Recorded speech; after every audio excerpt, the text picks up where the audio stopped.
Sleeping Beauty.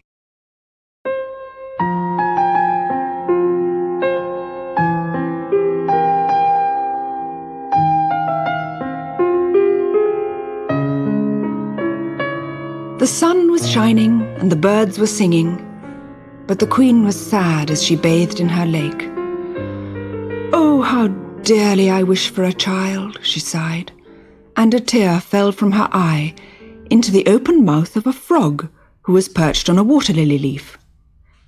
"Grommet, by this time next year, you shall have a daughter, Grommet," he croaked. Then he dived into the weeds and was gone. His words came true. The king and queen became the proud, happy parents of a beautiful baby daughter. "The roses are just beginning to bloom," said the king. "Let's call her Rose, and she shall have the most magnificent christening ever known." "We must invite all the most important people," said the queen. "And the 13 fairies," added the king. "My love, remember, the law says that fairies must eat from golden plates.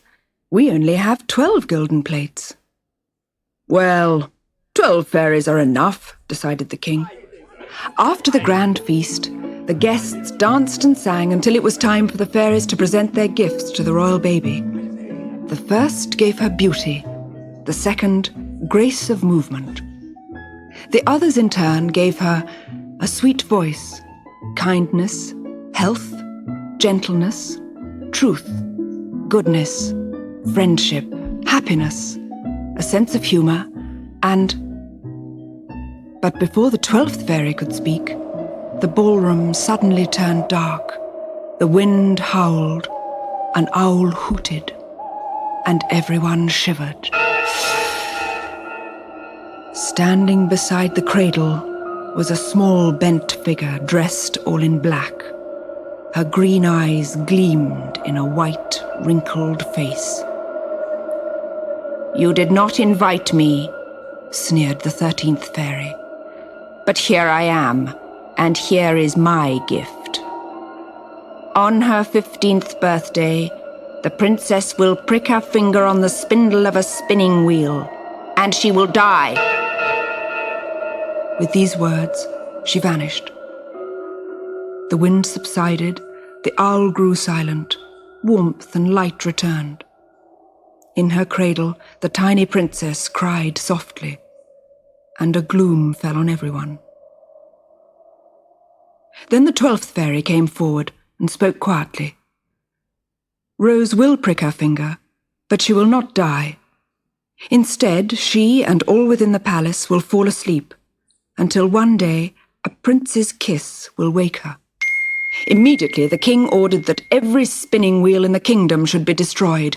Huge bonfires were built in every market square, and 1,000 spinning wheels were burned on them. The years flew by, and Rose grew up happily with the fairies' gifts. She was loved by all who knew her. Then, on her 15th birthday, her parents gave her a splendid party. Shortly before the palace clock struck 6, Rose said, "Let's play hide-and-seek." So all the young guests hid in cupboards, under huge tables, and behind heavy curtains. Rose tiptoed up a winding staircase to a turret at the top of a tower where nobody had been for years. It was very dark and musty, and Rose was beginning to wish she had not hidden there when she saw a dusty door. She wrote "Rose" in the dust, and then pushed it gently. It swung slowly open into a tiny room. "Come in, my dear," whispered a strange voice. And there in the gloom, Rose saw an old woman, dressed in black, sitting before a large wheel. The room grew darker, the wind blew outside, and an owl hooted. Rose shivered. "What's that?" she asked. "Why, a spinning wheel, my dear." The old woman turned her pale, wrinkled face with its gleaming green eyes towards the princess. "I'm making the cloth for a sheet. Come closer. See how the spindle dances as the thread runs round it. Rose was fascinated. She had never seen a spinning wheel before. She held out her hand to touch the bobbing spindle. "It hurts! Oh, it hurts!" she cried. She had pricked her finger, and immediately she fell into a deep sleep. Outside, the wind subsided. The owl grew silent. Warmth and light returned. The old woman had vanished. Sitting on their thrones, the king and queen suddenly stopped in the middle of a conversation and fell asleep.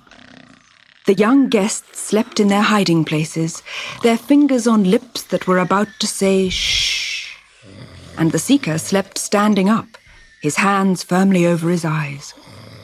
The clock stopped ticking. A fly hung poised in mid-air. The cook's cat slept outside a mouse hole, and the frightened mouse slept inside. The cook fell asleep with her hand raised, ready to slap the naughty kitchen boy. The poor boy slept, still unsmacked, across her knee, while the goblet he had broken lay in pieces on the floor.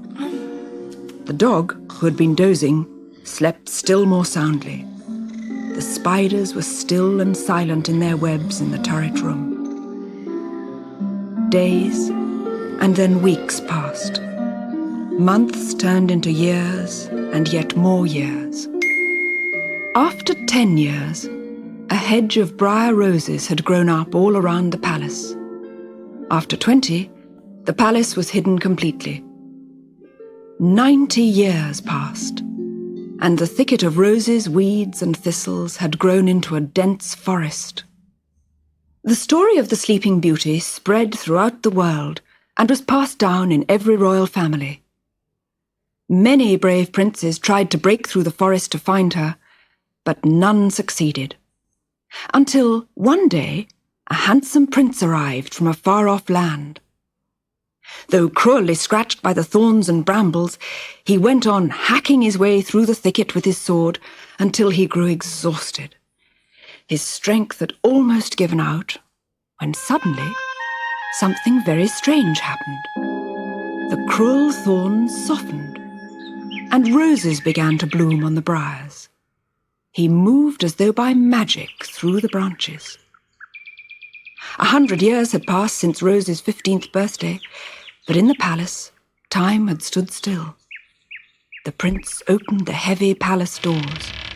He passed among the frozen partygoers and climbed the same winding staircase the princess had climbed 100 years before. At the top of the staircase, he saw the letters Rose on the dusty door.